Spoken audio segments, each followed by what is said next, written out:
हमने देश बचाया तो मोदी पीएम बने, वरना रास्ते पर फिरते। कांग्रेस अध्यक्ष मल्लिकार्जुन खड़गे का ये बड़ा बयान आया है। कहा, देश को बाबा साहेब ने संविधान दिया, उस संविधान और लोकतंत्र के कारण आप पीएम बने हैं। खड़गे बोले, तुम्हारा कुछ भी नहीं है, संविधान लिखने में आपके लोगों का हाथ है। लोकतंत्र को मजबूत बनाने में आपका हाथ है क्या? खड़गे बोले, नहीं, किसी में भी आपका हाथ, आपका योगदान नहीं है। लेकिन हमने देश को बचाया, आजादी दिलाई, लोकतंत्र बचाया, संविधान बचाया, इसीलिए मोदी जी आप देश के प्रधानमंत्री बन सके, नहीं तो रास्ते पर फिरते थे। जिस संविधान लोकतंत्र के कारण आप ऊपर आए, आज उसी को कुचलने की कोशिश कर रहे हैं। संविधान लिखने में आपके लोगों का हाथ है, लोकतंत्र को मजबूत बनाने में आपका हाथ है? नहीं, किसी में भी नहीं।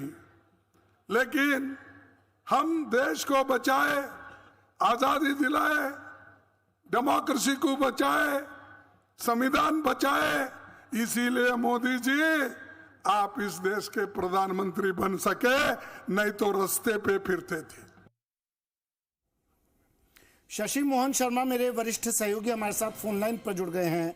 शशि, ये तो अब आम हो गया है, अब चुनाव नजदीक हैं, तो ऐसे बेतुके ज्ञान, बेतुके बयान तो अब आते रहेंगे। क्या अब इनकी हमें आदत डाल लेनी चाहिए?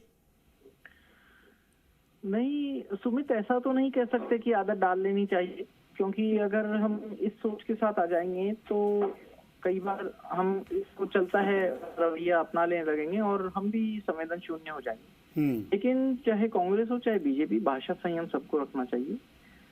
हालांकि मल्लिकार्जुन खड़गे चूंकि दक्षिण भारतीय हैं, कर्नाटक से आते हैं और उनके हिंदी में बोलने में कई शब्दों का अर्थ बदल जाता है, तो उन्होंने यही कहा कि अगर देश का संविधान नहीं बचता, लोकतंत्र नहीं बचता, तो आज मोदी पीएम नहीं बनते, सड़क पर फिर रहे होते। हालांकि सड़क पर फिरने के कई मायने होते हैं। सड़क पर क्या बेरोजगार फिर रहे होते, क्या सड़क पर खाली फिर रहे होते, क्या सड़क पर संघर्ष कर रहे होते? इसका ये भी मतलब है कि अगर लोकतंत्र नहीं बचता तो आप केवल सड़क पर संघर्ष कर रहे होते और आपके सत्ता में आने की गुंजाइश ही नहीं छोड़ी जाती। लेकिन सवाल ये है कि ये कहने की जरूरत क्यों पड़ी?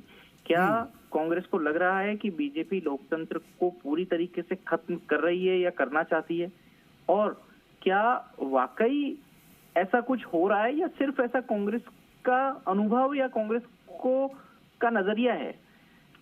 दरअसल चुनावी रैली में आमतौर पर लोगों को उत्तेजित करने के लिए, उनका समर्थन हासिल करने के लिए, उनकी तालियां बटोरने के लिए नेता कई तरह के बयान देते हैं और नेताओं को लगता भी है जबकि सामने कोई बड़ा नेता होगा उसके लिए बोलेंगे तो लोग ज्यादा सुनेंगे, ज्यादा अप्रिशिएट करेंगे।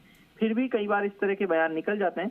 अब अभी तक बीजेपी की इस पर कोई प्रतिक्रिया नहीं आई है हालांकि, लेकिन फिर भी ये बयान बड़ा हैरान करने वाला है कि क्या। जी बिल्कुल, शुक्रिया शशि तमाम जानकारी के लिए।